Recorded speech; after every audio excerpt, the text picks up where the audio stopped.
पाकिस्तान को वाज़ेह किया है कि वो कोई नया टैक्स ऐसे बड़े आबी मंसूबों के हवाले से और भाषा और मेहमन डैम की तकमील के लिए न लगाए बल्कि सेल्स टैक्स की मद में इजाफा करे। ऐसी सूरत में मुल्क जो पहले ही महंगाई की चुकी में पस रहा है, सेल्स टैक्स की मद बढ़ने से एक अनारकी की सी कैफियत से दोचार हो सकता है।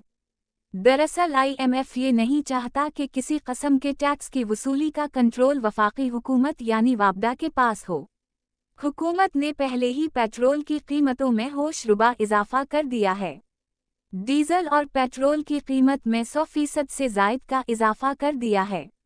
डीजल की पुरानी कीमत 177 रुपये और 89 पैसे फ़ी लीटर थी और अब ये 284 रुपये और 35 पैसे हो गई है।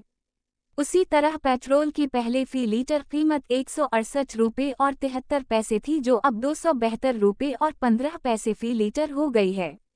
अब सवाल पैदा होता है कि आखिर ये बड़े डैम या ऐसे बड़े मंसूबे कैसे मुकम्मल किए जा सकेंगे। पाकिस्तान की मुआशी ज़बूहाली की गर्दन तो IMF के हाथ में है। इब्राहिम एक्यूरेट के हवाले से भी बड़ी ताकतें IMF को इस्तेमाल कर सकती है। पाकिस्तान को इन हालात में बतबदरीज चाइना और रूस की तरफ अपनी सनती और मुआशी पॉलिसी बनानी होगी। यही दो मुल्क बगैर किसी सियासी दबाव डाले पाकिस्तान को सुरखरू कर सकते हैं।